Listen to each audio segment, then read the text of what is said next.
What's the meaning of butcher block?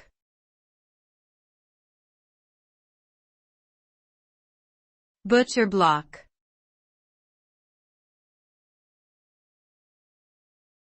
Butcher block.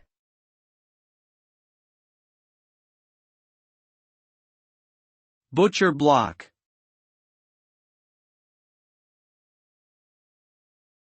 Butcher block.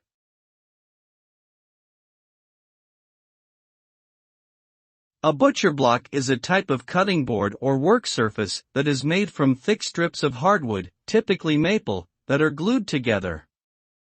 The result is a sturdy and durable surface that is ideal for cutting and preparing meat, as well as other types of food.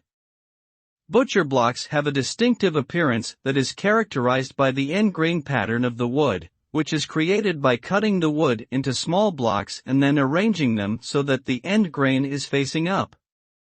This pattern helps to protect the knife blade by absorbing the impact of the blade and preventing it from dulling too quickly.